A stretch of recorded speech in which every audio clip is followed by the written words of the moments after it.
On nous a fabriqué une vie. Mais comment je vais manger? Ne t'inquiète pas. Regarde, tu vas au supermarché, il y a toujours à manger. Comment je vais m'habiller? Ne t'inquiète pas, on te fabrique des vêtements. Mais comment je vais être en sécurité? Ne t'inquiète pas, on te sécurise. Comment je vais pas tomber malade et mourir? Ne t'inquiète pas, on va te soigner, on va te sauver la vie. Mais si j'ai un accident, ne t'inquiète pas, on a un système d'urgence et d'ambulance. Tu comprends? Tout est prévu, tout. Nous sommes complètement encadrés. Du coup, énormément d'expériences et de questions, nous ne nous les posons pas. De situations que nous ne vivons pas. Nous ne sommes pas en contact avec le réel. Bonjour à tous et je suis très heureux de vous accueillir dans ce monde de la médecine sacrée. Je vous salue depuis la Grèce, au Jardin de l'Olivier, où je viens justement de finir une session de médecine sacrée, 2 semaines magiques, où avec les participants nous sommes entrés dans cette autre approche, cette autre façon de voir la médecine et l'art de se soigner. C'était vraiment touchant de voir aussi l'évolution et tout le travail intérieur qui a lieu avec toute l'équipe de thérapeutes enseignants qui m'entourent et puis tout le genre de thérapie que l'on fait. Et comme vous le savez, pour tout cet été, on a souhaité avec l'équipe vous proposer ici sur YouTube un programme un peu particulier qui est vraiment en résonance et en relation pour qu'on puisse être un peu ensemble dans cet esprit de retraite thérapeutique au Jardin de l'Olivier, où que vous soyez sur la planète, vous puissiez recevoir cette vibration de guérison et puis aussi de soleil, parce que de ce que j'ai entendu, il y a des étés un peu compliqués en Europe. Donc voilà, je vous envoie ici de la Grèce du Jardin de l'Olivier une belle énergie thérapeutique au son des cigales avec une chaleur intense. Alors pour cet été, c'est une expérience immersive dans le sens où, comme on partage, c'est ça ce qu'on est en train de vivre ici. On met d'ailleurs beaucoup plus de contenu quotidien, vraiment immédiat sur Instagram. D'ailleurs, si vous n'êtes pas encore abonné à mon Instagram, le lien est dans la description. Il y a beaucoup de stories. Mon équipe filme des moments, se cache un peu des fois pour capturer des instants que l'on vit avec les participants, même sur ce qu'on mange. J'ai vu qu'il y avait des super stories sur tous les repas qui sont proposés ici. Alors n'hésitez pas à nous rejoindre sur cette communauté Instagram et voilà, encore une fois, le lien est dans la description. Abonnez-vous parce que comme ça on peut être comme un peu ensemble et partager ces moments-là. Nous, en tout cas, on a énormément de plaisir à le faire, à vous envoyer tout ce contenu et on espère que vous l'appréciez. On apprécie d'ailleurs vraiment, vraiment beaucoup les commentaires que vous nous postez, les retours que vous faites, les partages d'expériences. C'est vraiment super sympa et ça nous donne vraiment de l'énergie. La semaine dernière, on vous avait d'ailleurs partagé une méditation qui a vraiment eu énormément de succès. Et certains se sont lancés dans des défis 28 jours avec cette méditation pour essayer de vivre une transformation en profondeur sur leur corps subtil et sur leur monde intérieur. Je trouve ça vraiment génial de créer cette communauté d'intention et de partager sur les réseaux, d'échanger nos expériences et puis de savoir qu'on vibre sur cette même longueur d'onde et qu'on en bénéficie aussi chacun de nous. Alors merci à chacun de vous et puis ceux qui ne l'ont pas fait, n'hésitez pas à regarder le lien dans la description aussi et vraiment à ressentir cette force de l'union, cette vibration de l'intention communautaire partagée. Dans cette vidéo plus particulièrement, je partage avec vous des extraits de la formation médecine sacrée dans laquelle j'aborde la question du réel, parce que quand on parle de la santé et de la maladie, c'est-à-dire de ce qui est agréable et que quelque part on est prêt à vivre inconsciemment, c'est-à-dire la santé, et de ce qui est désagréable et qui quelque part nous force à sortir d'un endormissement et puis à nous observer nous-mêmes, à essayer de trouver des solutions, voir ce que l'on fait peut-être qui nous a amené dans cette situation. Eh bien, il y a cette question de la réalité qui devient fondamentale puisque l'homme étant tellement majoritairement subjectif, il est là soumis à une sorte de contradiction fondamentale de son existence, c'est la cohabitation entre l'objectif, le corps physique, la santé, et le subjectif, la vie intérieure, et du coup de se demander, finalement, est-ce que mon attitude est réelle? Est-ce que mon corps est capable de suivre cette attitude? Est-ce que mon corps me donne le retour que je suis dans de l'irréalité? Ou est-ce que le corps me montre une réalité que je ne veux pas voir? Vous voyez, tout ça, ce sont des aspects vraiment fondamentaux lorsqu'on s'intéresse à la santé, à la médecine, à la guérison en général. Cette question de la réalité, elle est vraiment clé. Alors, en quoi notre vie, notre mode de vie actuel peut nous faire perdre le contact et le sens de la réalité et comment ça se fait exactement? Dans cet extrait d'ailleurs c'est l'extrait d'une masterclass en médecine sacrée qui est disponible sur mon site. Le lien est aussi dans la description si vous voulez suivre la formation complète. Vous avez médecine sacrée, vous avez la masterclass médecine sacrée et des bonus et des modules complémentaires. On va examiner comment à l'intérieur de nous se produit cette perte de contact avec la réalité et comment notre mode de vie actuel peut avoir un énorme impact est très très important sur la relation que nous entretenons avec simplement la réalité. D'ailleurs, restez bien jusqu'à la fin de la vidéo, puisque je vais ensuite partager avec vous une méthode que j'utilise moi-même pour essayer le plus possible, le mieux possible, de garder le contact avec le réel, la réalité de ma vie. Bon visionnage, on se retrouve tout de suite après.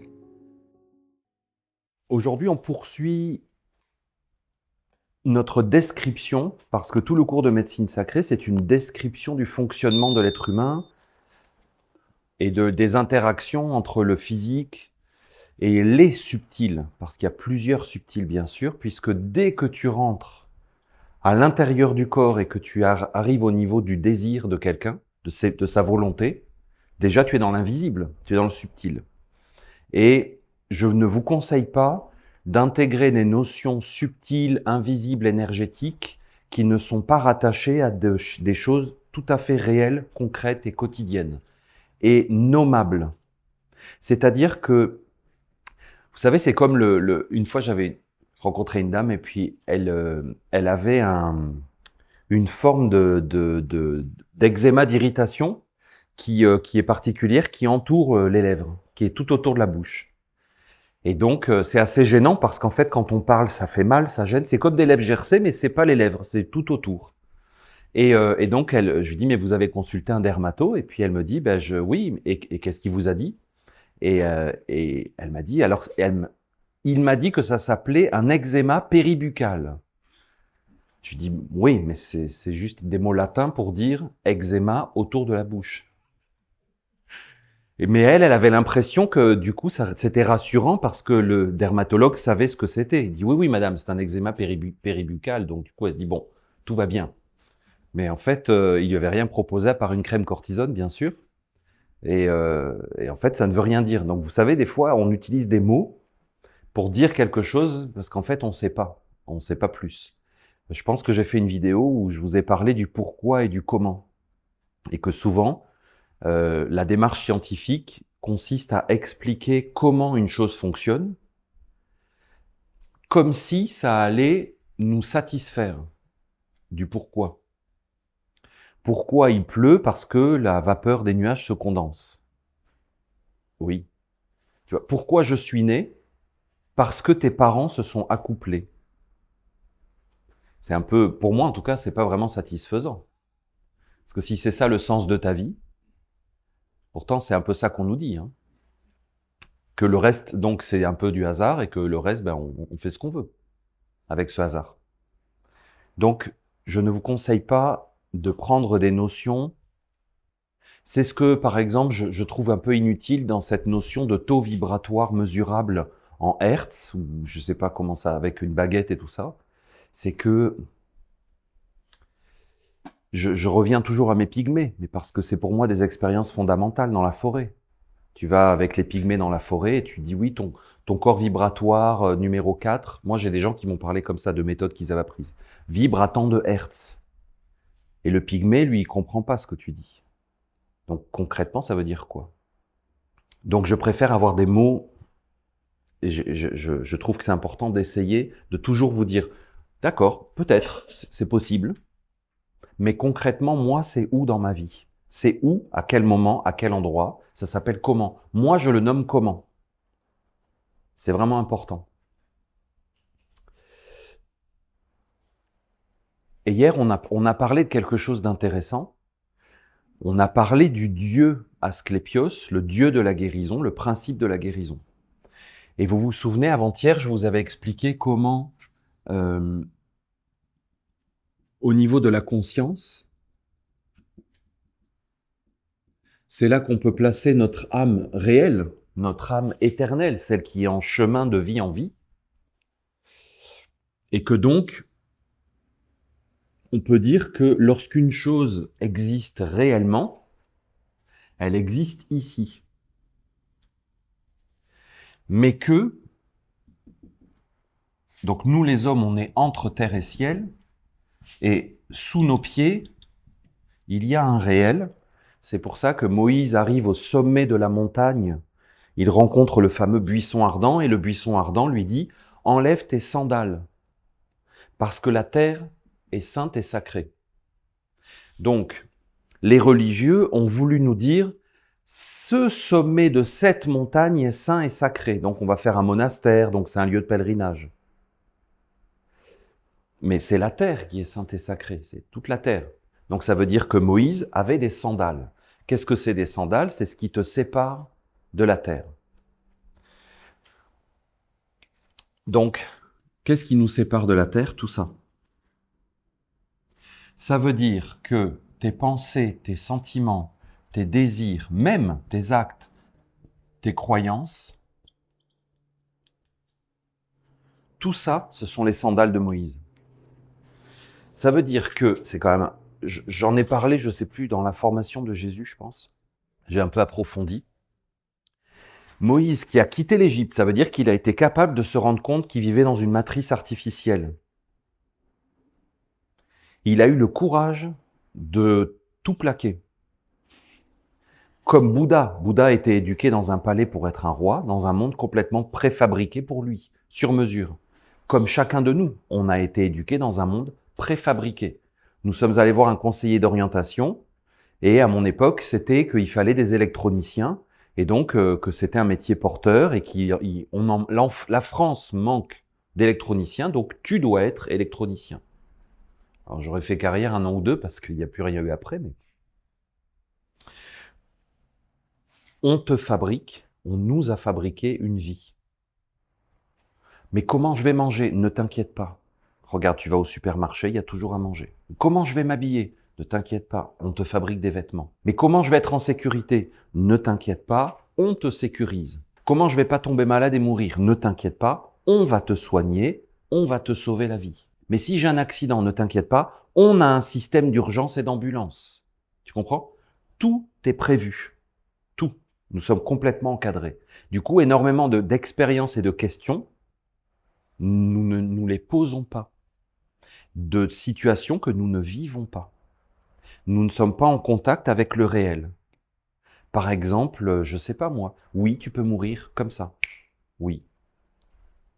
Et ce n'est la faute de personne. C'est pas la faute d'un service hospitalier.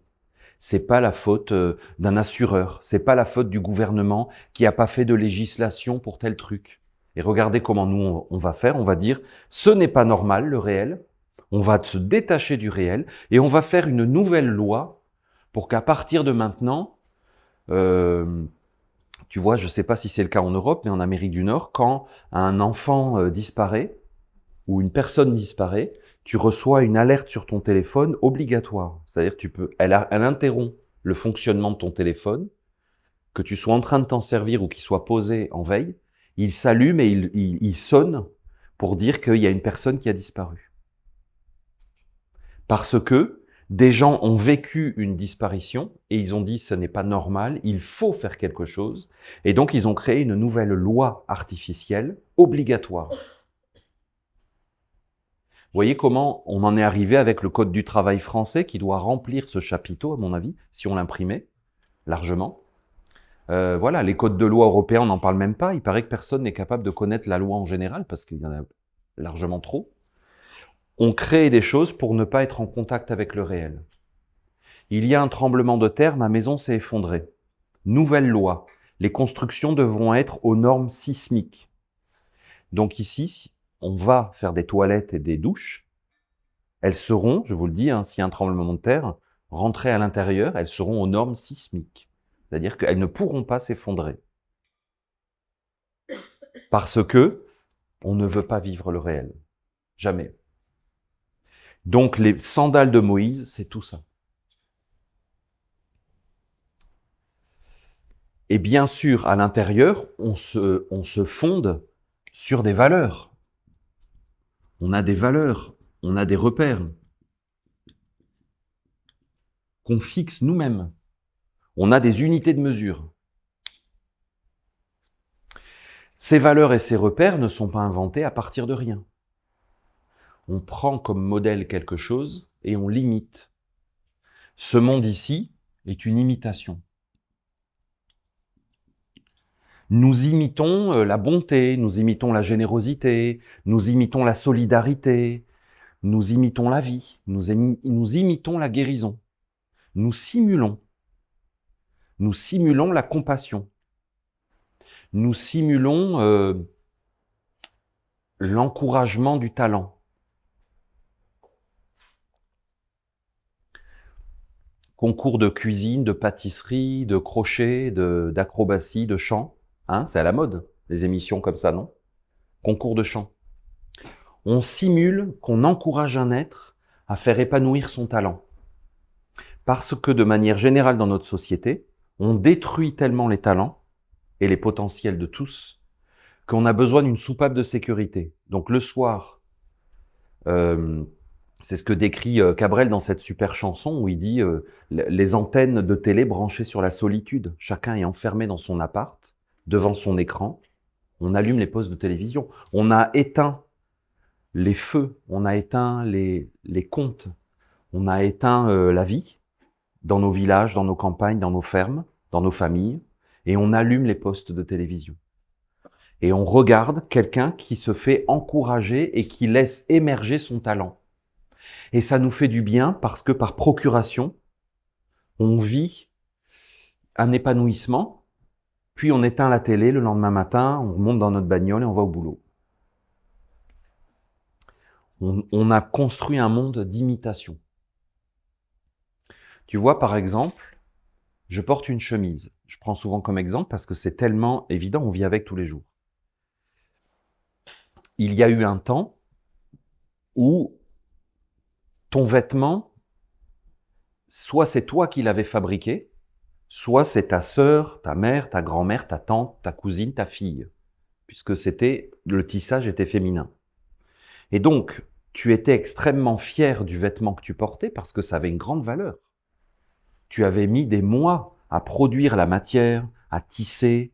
Tu faisais énormément attention à ton vêtement. Ça valait très très cher, tu comprends? Et souvent, ton vêtement était distinctif de ton clan, de ton peuple, de ta culture, de ta région. Tu vois, ici en Messigny, on portait pas, je sais pas, les ceintures n'étaient pas les mêmes que de l'autre côté dans l'autre vallée. Et quand tu croisais quelqu'un, tu savais que c'était quelqu'un de ta région. Tu avais une identité, tu sais, il y a les kilts écossais, irlandais, où les quadrillages te permettaient de reconnaître à quel clan la personne appartenait, parce que tu portais le kilt de ton clan et pas de l'autre. Ça faisait partie intégrante de la raison d'être du vêtement. C'est Rudolf Steiner qui explique que le vêtement est une projection de notre état intérieur et que dans une ancienne humanité, les gens voyaient des êtres avec de la lumière dorée et que donc il y en a qui ont commencé à porter des feuilles d'or sur eux pour incarner physiquement cette espèce de brillance qu'ils percevaient dans les mondes subtils. Et les couleurs n'étaient pas anodines, elles correspondaient à des choses à l'intérieur de nous. Donc nous vivons dans un monde d'imitation qui fait que je peux être fier de porter une chemise parce que je l'ai achetée dans une boutique que j'aime bien et que j'aime bien ce modèle. Mais la fierté que je ressens n'est qu'une imitation de la fierté que je pourrais ressentir si c'est ma femme ou ma mère ou ma grand-mère qui m'avait préparé un vêtement. Tu vois la différence quand même. Donc, il y aurait une fierté d'imitation que je ressens aujourd'hui parce que j'ai les nouvelles baskets à la mode, mais en réalité, c'est une imitation de quelque chose de réel à la base.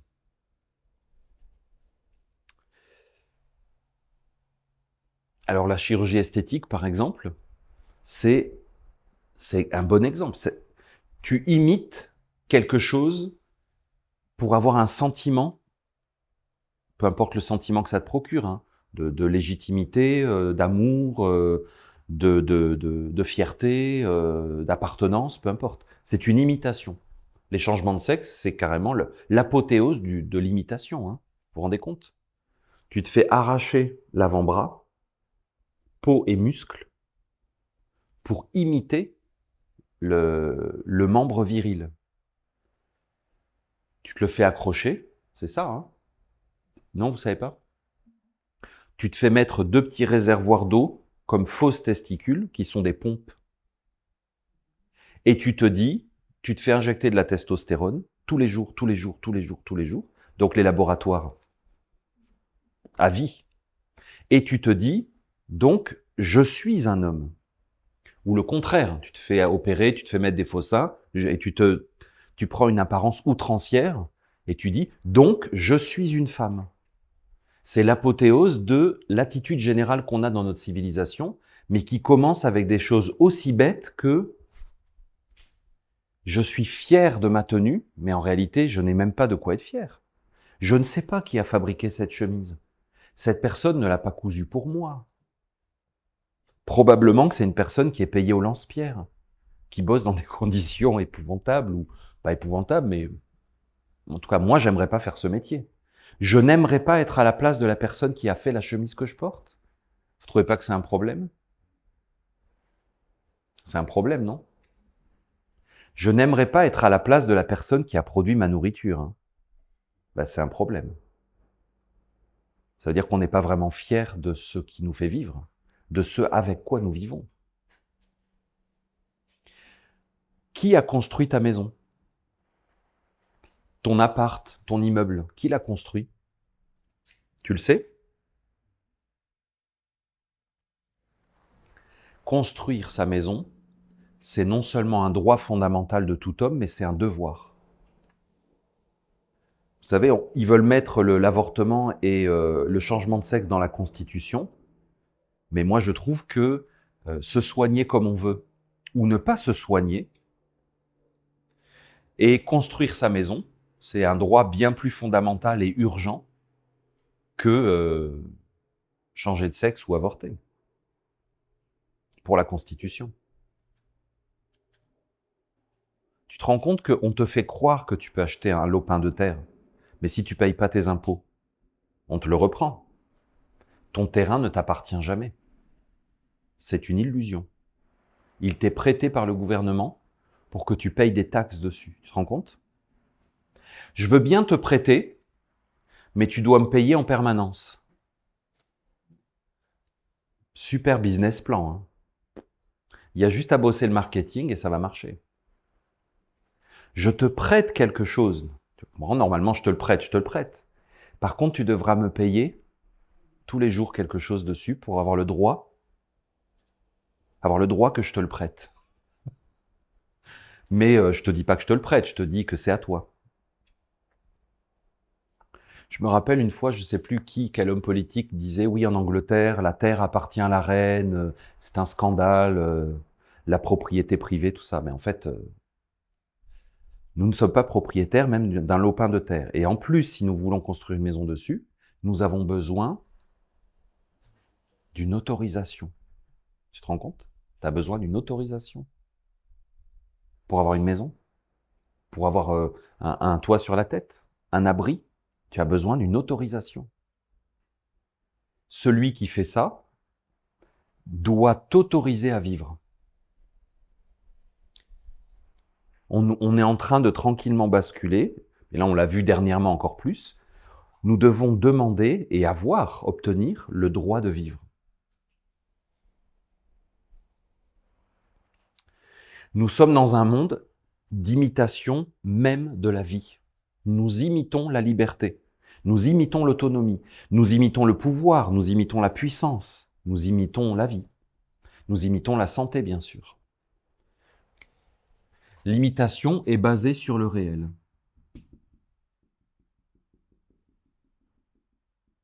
Nous imitons l'humanité. Et lorsque nous sentons que nous sommes en déséquilibre, nous allons rajouter une petite touche d'humanité. Vous voyez, quand j'étais petit, j'avais acheté le disque, 45 tours à l'époque, des Restos du Cœur. Aujourd'hui, on n'a plus le droit d'avoir faim ni d'avoir froid. C'est dépasser le chacun pour soi. Quand je pense à toi, je pense à moi. Et là, quand tu es un petit enfant, ton cœur s'ouvre et tu dis, oui, c'est vrai, voilà la lumière.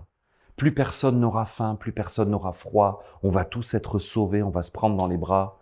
Tu vois, c'est l'abbé Pierre, hiver 56. Tu vois. C'est que, tu vois, l'abbé Pierre a une sensibilité qui est reliée à la conscience. L'abbé Pierre a un cœur plus conscient. Je prends un exemple, mais il y en a plein, même d'anonymes. On est d'accord. Hein. Donc, il se dit, en hiver 56, où il y a un froid terrible, tous les oliviers du sud de la France sont gelés et tout, il se dit, ce n'est pas normal, on ne peut pas laisser les gens vivre dans des caravanes, dans des zones, dans des bidonvilles autour des villes.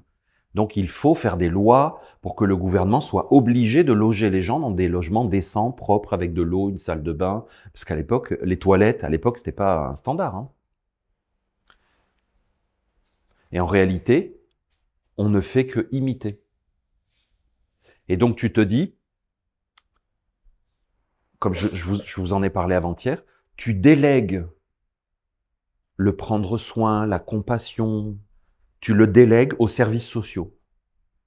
Le ministère du Logement s'occupe de prendre soin des pauvres et des indigents et des gens qui sont dans la faiblesse.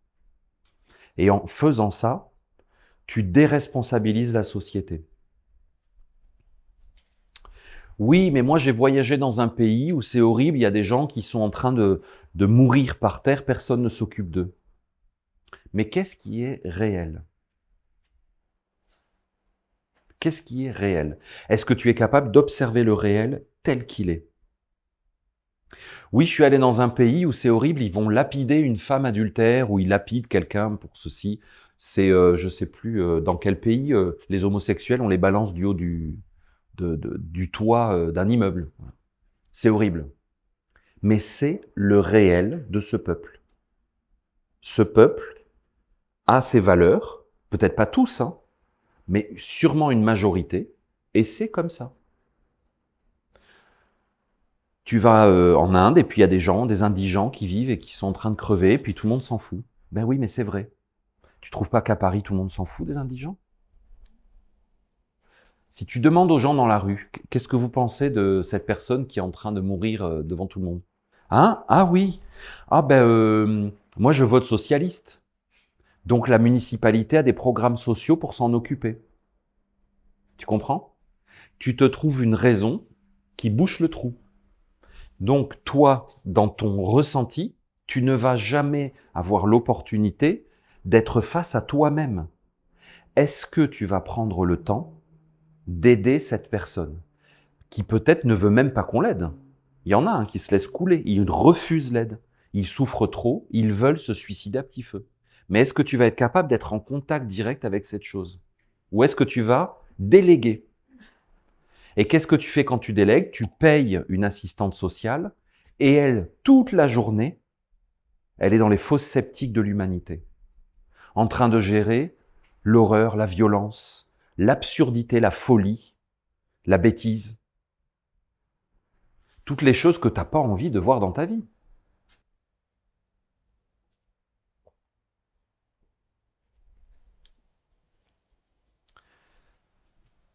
Si j'habitais un petit quartier bobo à Paris, évidemment que je voudrais manger des salades bio. Parce qu'il y a moins de produits chimiques, c'est meilleur pour mon corps. Et évidemment que si je voyais un petit documentaire à la télé sur Bernard qui cultive les salades que je mange, je me dirais, oh, c'est merveilleux, c'est super. Mais j'ai pas du tout envie d'aller avec Bernard dans la Creuse cultiver des salades, tu vois. Pas du tout. Évidemment que si on me dit qu'on passe au tout électrique, je vais dire c'est génial parce qu'il y aura moins de fumée, de pollution et de bruit dans les rues de Paris. Ça va être génial. Mais si on m'explique ce qu'il faut faire et la destruction environnementale que nécessite la fabrication, par exemple, des batteries de mon scooter électrique, je vais dire non. Mais en Mongolie, en Corée du Nord, ça me dérange pas. Faites-le. Faites-le en Australie. Mais pas à Paris. Tu comprends? Nous imitons, mais en même temps, c'est une imitation, c'est-à-dire que c'est un faux semblant. Et beaucoup de choses que nous vivons sont des imitations. Et donc, on avait pris l'exemple de la guérison hier, puisqu'on était à Épidore, où il y a le dieu Asclépios. Qu'est-ce que c'est un dieu? C'est un être qui est dans la permanence. Parce que quel est le propre d'un dieu? Et quelle est la différence entre un dieu et un homme? C'est la différence entre un immortel et un mortel.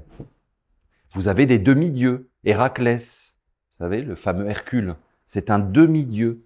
Vous avez des demi-dieux qui meurent dans la mythologie. Finalement, ils se font rattraper par leur part mortelle. Donc les Grecs savaient très bien, ils le savaient très bien, mais il nous en reste que des traces à travers la mythologie, qu'il y a des choses mortelles, des choses immortelles, et il y a des choses entre deux, qui participent des deux mondes. Et vous vous souvenez, on avait parlé de la pensée, les croyances, la conscience, qui forment un peu comme un même bloc, normalement, qui fonctionnent ensemble parce que nous respirons. Et donc, à partir du moment où tu respires, il y a un peu de permanence qui passe dans ta pensée. Mais dans ta pensée, il y a aussi de l'impermanence. Donc, tu es dans une impermanence qui fait que tu vas penser à des choses qui sont issues de situations X, Y, Z qui changent. C'est pour ça que c'est important de respirer pour que dans ta pensée, il y ait aussi une permanence. Sinon, tu vas te faire complètement capturer. Pour moi, par exemple, Dieudonné s'est complètement fait capturer par la folie du monde. Et il y a de quoi, largement même. Mais c'est pour moi la limite de vouloir t'intéresser, de vouloir dénoncer. Si ton boulot, c'est de dénoncer ce qui ne va pas, tu es bien sûr plongé dans ce monde-là, obligé. Mais pourquoi tu ne parles jamais de ce qui va? Pourquoi tu ne regardes jamais ce qui va, ce qui est droit, ce qui est bien? Il faut respirer. Il faut respirer. Parce que ce monde-là va te détruire. C'est les sandales de Moïse. C'est le labyrinthe. C'est le labyrinthe du Minotaure qui va te dévorer. Ou alors tu es Thésée. Tu es un demi-dieu. Donc, tu es relié à la permanence, à l'éternité, et tu réussis à tuer le Minotaure. Et tu vois, on en parle encore. C'est il y a 3000 ans, on en parle encore. Donc, aujourd'hui, si tu penses que tu peux plonger dans ce monde, tu vas sans arrêt penser à quoi? À quoi tu penses? Au FMI, à l'OMS, au forum de Davos, aux actes du gouvernement, aux magouilles, tu vas sans arrêt penser à ça. Tu comprends? Tu vas imiter la conscience. Parce que la conscience, je vous ai dit, c'est comme de l'air. Elle est comme de l'air au-dessus de l'eau. Elle est au-dessus. Et toi, tu as l'impression que comme tu es capable de dénoncer et de montrer les magouilles cachées derrière les apparences, tu as l'impression que tu es plus conscient. Tu es conscient de ce qui se passe. Mais en réalité, c'est une imitation de la conscience. On te tend une pomme empoisonnée. Tu sais, comme Blanche-Neige, la sorcière, tend une pomme empoisonnée. Toi, tu sais que la pomme est empoisonnée. Tu dénonces. Cette pomme est empoisonnée. Donc, tu es plus conscient que Blanche-Neige. Blanche-Neige, c'est la candeur, tu vois. C'est Bernadette de Lourdes, tu vois. Elle est comme ça. Oh mon Dieu, c'est merveilleux. Blanche-Neige, c'est une spiritualiste. Tout est bien, mais non. Tu vois le mal partout. La sorcière lui tend la pomme empoisonnée. Toi, tu es éveillé. Tu dis, attention, la pomme est empoisonnée. Mais au bout d'un moment, si tu passes ton temps à dire, attention, la pomme est empoisonnée, attention, la pomme est empoisonnée, ben finalement, qu'est-ce que tu fais? Ben, tu restes avec la sorcière et la pomme. Et à aucun moment, tu vis. Tu ne vis plus. C'est fini. Donc, voir le mal, se rendre compte du désordre du monde, des mauvaises intentions des êtres, c'est une imitation de la conscience. Je parle à vous, les thérapeutes, s'il y en a dans la salle. Ressusciter les morts, ça veut dire tout simplement guérir quelqu'un qui ne devait pas guérir. La communication que tu as avec une personne, avec son corps, le corps est l'outil principal, doit être douce. Parce qu'effectivement, un thérapeute peut amener une personne et un corps à être prêt pour la guérison. J'espère que vous avez apprécié ces extraits de la formation Médecine Sacrée, la masterclass, qui est disponible d'ailleurs sur mon site. On a vu là comment, en fait, par le processus d'imitation, eh bien, il est possible de perdre contact avec la réalité. Alors la méthode que je voulais partager avec vous aujourd'hui, elle est très très simple. C'est quelque chose que je pratique moi-même vraiment beaucoup. C'est d'essayer de toujours partir de ce qui est réel dans la vie. Or, la seule chose réelle dont tu puisses être certain qu'elle est réelle, c'est la nature. Parce que nous, les hommes, nous avons créé énormément de choses. Nous avons créé des situations, nous avons créé des modes de vie, nous avons créé des normalités, des habitudes, nous avons créé des repères, nous avons créé vraiment des normes que nous acceptons au niveau sociétal, au niveau collectif. Et comme nous sommes largement des êtres grégaires, nous avons tendance à présélectionner mentalement ce qui est normal de ce qui est anormal dans notre évaluation de la réalité. Or, tout ça est artificiel. Et donc, moi, je vous conseille de faire, comme je fais moi-même, de toujours partir. Quand tu cherches quelque chose, de ne pas le chercher tout de suite dans ta vie intérieure, dans l'histoire, dans le passé, dans les mythes, dans les religions, dans la spiritualité, dans la philosophie, dans la science humaine. Je vous conseille de partir de ce qui est. Donc oui, bien sûr, ça peut être scientifique ou historique, par exemple, parce que c'est quelque chose qui a été. Mais je vais vous donner un exemple, la gentillesse. Tu cherches qu'est-ce qui est réel dans la gentillesse. Parce que tu vois, c'est quand même fréquent, je pense qu'on est nombreux à le vivre, qu'on essaye, on fait de notre mieux pour être gentil, pour mettre de la gentillesse dans nos relations humaines. Et c'est pas rare que, en fait, qu'on soit bonne poire, que finalement on soit trop gentil. C'est ça, c'est que finalement on peut se faire abuser, on peut se faire avoir au nom de la gentillesse ou en voulant absolument s'accrocher à la gentillesse. Et du coup, on peut tomber dans l'excès inverse, donc on tombe dans la méchanceté, et puis on n'est plus jamais gentil, plus jamais agréable. Et donc, au lieu d'essayer de chercher dans ce panier de crabes une solution, moi je regarde la nature, je regarde le réel et je vais me questionner. Je vais me dire, où est la gentillesse dans la nature? En quoi les abeilles sont gentilles? En quoi les renards sont gentils? En quoi, tu vois, même les animaux prédateurs. En quoi le platane est gentil? En quoi la lune est gentille? Tu vois, c'est quoi la gentillesse dans la nature? Parce que du coup, sinon je me dis, ok, donc c'est peut-être un conditionnement social de quelque chose qui m'a été inculqué, qui a été engrammé même dans mes structures profondes, au point que j'en suis inconscient, et que j'ai cette espèce de voix tout le temps qui vient, qu'il faut être gentil, et je vais me censurer, par exemple, dans mes comportements ou dans mes paroles, au nom d'une gentillesse qui finalement est artificielle à la base. Donc je vais essayer de revenir vers le réel en prenant toujours la nature comme point de départ.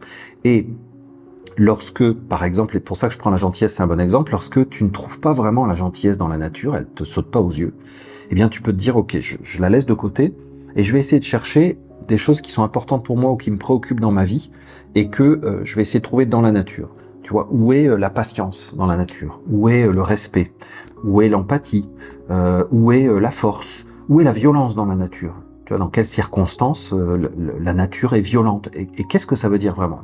Est-ce que c'est vraiment violent? Qu'est-ce que c'est le mal? Tu vois, les questions que tu peux te poser à l'intérieur de toi, pourquoi les choses arrivent, comment je dois me comporter, eh bien, tu peux vraiment prendre la nature comme enseignante. Tu vois, la Terre est une grande école sur laquelle nous sommes tous, et je pense que l'erreur qui se produit actuellement, c'est que nous le savons intuitivement, et nous voulons prendre de la vie des expériences, une éducation, un enseignement, et des bagages de vie, mais en grande partie, ils ne sont pas réels. Et du coup, ils engendrent des choses irréelles à l'intérieur de nous, entre nous aussi.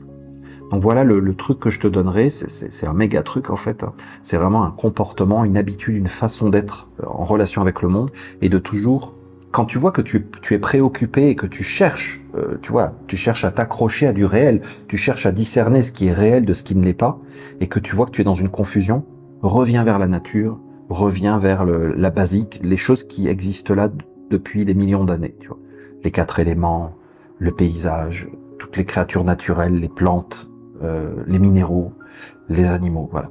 Tu repars de ça, et à partir de cette base-là, tu vas pouvoir développer un sens naturel de ce qui est réel et irréel, même si pendant ce processus, énormément de choses restent sans réponse parce que les questions, tu les trouves des fois pas dans la nature et tu t'aperçois que pas mal de tes problèmes sont artificiels déjà à la base. Ce genre d'attitude, c'est ce que nous cultivons ici lors de nos retraites, c'est ce que nous transmettons, c'est ce que nous enseignons, puisqu'il y a bien sûr un savoir-faire, il y a des gestes thérapeutiques à poser, il y a des exercices, des pratiques, des attitudes, et c'est ce que nous transmettons ici lors de nos retraites thérapeutiques, équilibre et transformation. D'ailleurs, il reste quelques places si ça vous intéresse, si vous sentez un appel du cœur et si vous le pouvez. Vous avez le lien dans la description de la vidéo et toutes les informations sinon sont sur mon site guillaumekezak.com.